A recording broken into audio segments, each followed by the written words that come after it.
Hello everyone, Jin here. This is my rapid fire build that I've been working on for a little while now, and it's definitely a very viable option for you. Although needless to say, it does have quite a bit of a different playstyle to the usual Twisting Blades builds. I'll go over the gear first, and on the left, from best to worst as usual, I'll list what in my opinion are the optimal affixes. So let's get into it. So starting with the Helm, you're of course going to want total armor, cooldown reduction, basic attack speed, and then here we're going to go with life on kill. I find this really useful for sustain since there kind of is nothing else for this build besides the siphoning strikes. After that you would want to go for all stats, max life, and maybe even life regen when not damaged recently. As for the aspect, we're going to go with Enshrouding here, so you gain a free Dark Shroud shadow every 3 seconds when standing still, but more importantly, each Dark Shroud shadow grants an extra 2 to 4% increased damage reduction, which is very useful.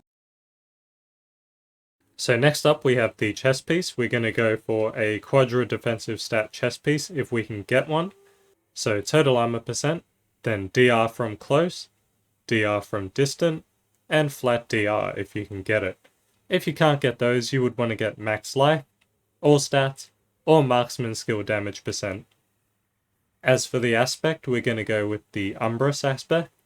So on our lucky hit, critical strikes with marksman skills have up to a 60% chance to grant a free Dark Shroud shadow, which like the Helm allows us to not have Dark Shroud on the action bar but still generate a lot of it, and this does benefit from the Dark Shroud perks that we get in our skill tree. Thirdly, we're going to have the gloves, and our gloves are just going to be pretty standard. We're going to have plus points in rapid fire, critical hit chance, lucky hit chance, and attack speed. If you can't get that, you would just want to get all stats, or also trap cooldown reduction and trap arming reduction are really good as well. For the aspect, we're going to take the Blast Trappers aspect.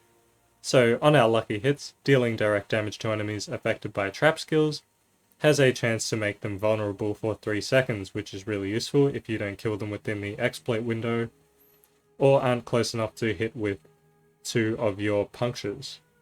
Next up, we're going to have the legs, and just like the chest piece, Quadra defensive stats here. You want to go for total armor, damage reduction from close, DR from distant, and flat damage reduction. If you can't get that, just go for max life, all stats, or another stat. And as for the aspect, we're going to take might here just for the 20% damage reduction when you attack with a basic skill. So not much to say there. Going to move on to the boots now. So I'm not using Penitent Greaves here, although you could for sure. I'm just going to be using some normal boots with plus evade charges. And as for the affixes, we're going to want movement speed, energy cost reduction is nice, all stats, and I like damage reduction when injured. You can get quite a high percent from that. If you can't get that, then dodge percent chance from distant, dodge percent, all points into shadow step. Now as for the aspect, I'm using explosive verve here, so our grenade skills will count as trap skills, which is really good for our smoke grenade and our stun grenades if we're using that option. You also get a nice movement speed percent when arming traps or dropping grenades. So now for the jewelry, you're going to want to make sure you get the right colored sockets. We want either 1 blue and 1 orange, or 2 blue. The third can be whatever you like, as you'll be putting the Wrathful Heart into that one. Ideally you'd want 3 blues or 2 blues and 1 orange though, so you could put the hearts wherever you'd like. So we're going to be using the Heart of Revenge. That allows us to suppress incoming damage, which is amplified and released when using a subterfuge ability, doing big AoE fire damage. Then we're going to be using the Heart of the Barber. So that lets our critical strikes and all subsequent damage be absorbed by the target, and then explodes and deals AoE damage after a short time, as well as being amplified for a certain percent for each second until it explodes. Ideally, you'd want to get one within a time of 2.5 seconds, so that way it's guaranteed to explode within the 3-second vulnerable window of your exploit glyph. Now thirdly, we want to get the Caged Heart of Trickery. or the Caged Heart of Cluster Munitions. So Trickery will summon a decoy trap upon using a subterfuge ability. The trap taunts enemies to walk toward it or attack it, and gives you quite a bit of time to work with, but it can't occur more than once every 5 seconds, and after that it will explode, dealing some shadow damage. Whereas the Heart of Cluster Munitions gives you a 20% chance on lucky hit to launch 5 stun grenades that stuns enemies for 0.5 seconds.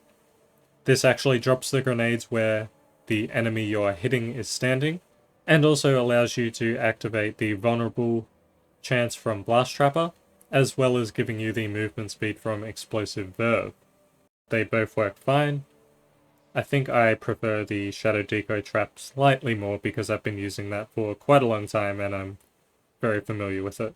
One thing to note though is the Shadow Decoy Trap will spawn where you are standing when you throw a smoke grenade, not where the smoke grenade lands. And now for the actual aspects and affixes on the jewelry. So for the amulet, we're going to want total armor, energy cost reduction, damage reduction, flat that is, or some other form of damage reduction. If you can't get those, then you would want cooldown reduction, percentage to dexterity is really good, or plus to your damage passives. And as for the aspect, we're going to be using Disobedience here for that huge stacking armor boost. As for the rings, we're going to be wanting to use the same 4 affixes as usual. The critical hit chance, vulnerable damage, lucky hit percent, and crit damage percent. If you can't get those, the next best thing would probably be close damage percent, max life, and then maybe resource generation if you're lacking. But I don't really think you'll have too much of a problem with your resource generation, thanks to the way rapid fire works, and the energy cost reduction from your boots and your amulet should be enough to offset the usage. As for the aspects on the rings, we're going to want the smiting aspect on one ring. So we have % increased critical strike chance against injured enemies, and while we're healthy, we gain a big percentage of increased crowd control duration.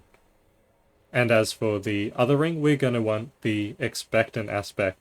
So attacking enemies with a basic skill increases the damage of our next core skill cast by 10%, up to 30%. Then lastly, we are going to have the weapons. So starting with the two-handed weapon, you're going to want to make sure, since this is your actual weapon, your main weapon, the one you'll be doing the damage with, that you want a high item power here to get that high DPS. And you're also going to want to make sure that it's a crossbow for the innate vulnerable damage that comes with the item. So as for the affixes, we are going to want vulnerable damage, all stats, dexterity, and critical hit damage. If you can't get those, you would want to get core skill damage percent, close damage percent, or some other form of damage percent. And as for the aspect, we are going to be using Edge Masters here. That'll give us a percentage of increased damage based on our available primary resource. We're almost always at full resource with this build, so that's almost always going to be a 40% increased damage if you have a perfect roll on your Edge Masters. So next up we go to our one-handed weapons. Our first one's going to be Condemnation, and of course you would want to get a high percentage on the passive here, and then prioritize the core skill damage and the basic skill attack speed. And for the other weapon, you would want to get a sword, although a dagger works fine, especially if it has all of the affixes you're looking for, which are going to be the same as the two-handed weapon. You're going to want the vulnerable damage, all stats, dexterity, and critical hit damage. If you can't get those, then core skill damage, or close damage, or some other damage. As for the aspect, we are going to be using repeating, so that gives our rapid fire a chance to ricochet to another target, which of course is very useful. If you don't happen to have a Condemnation, you would just want a duplicate of the weapon I just mentioned, the sword, or dagger if you don't have a sword, with the same stats, but for the aspect you would use Accelerating, which is right here. Critical strikes with your core skills will increase your attack speed by a percentage for 5 seconds.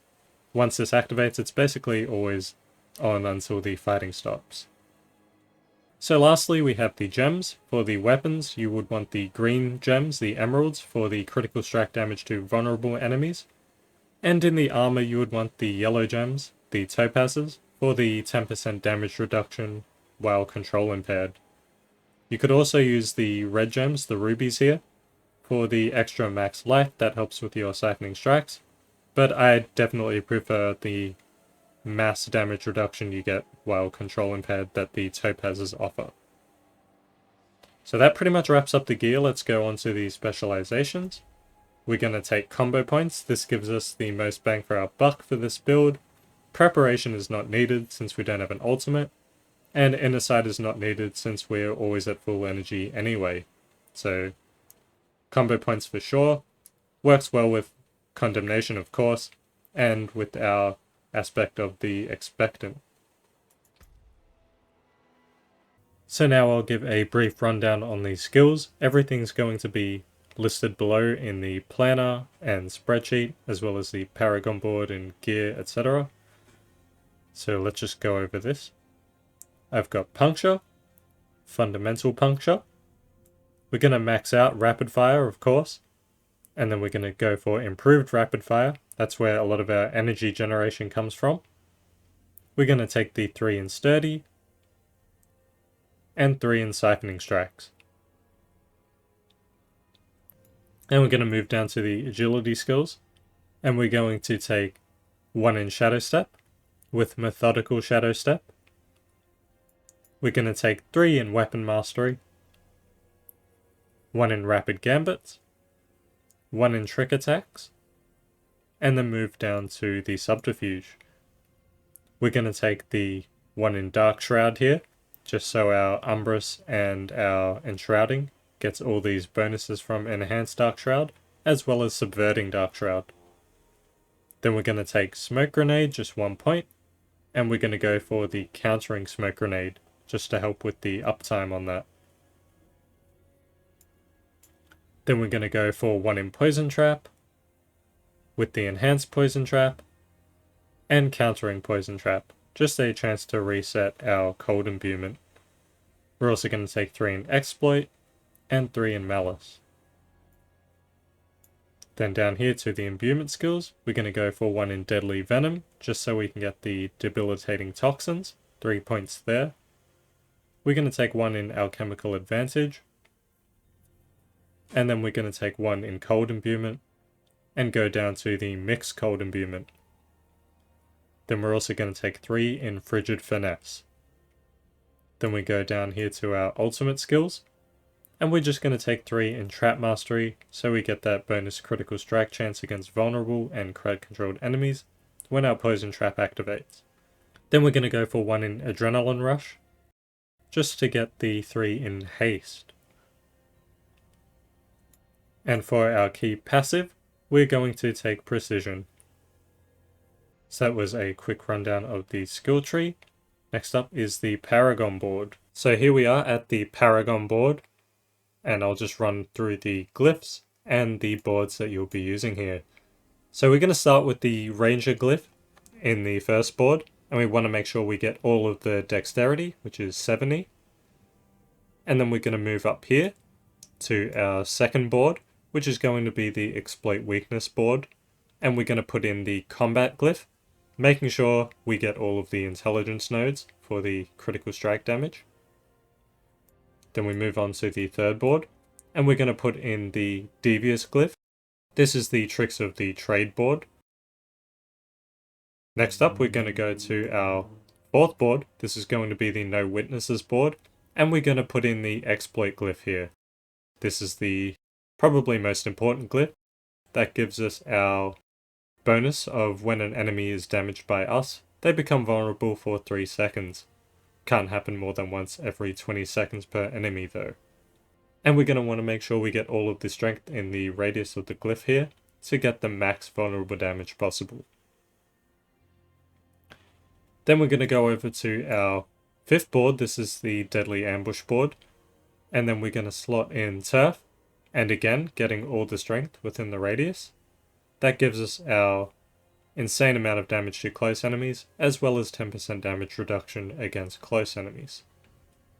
Then we move on to our last board, and this is the Cunning Stratagem board, and we're going to be putting in Ambush.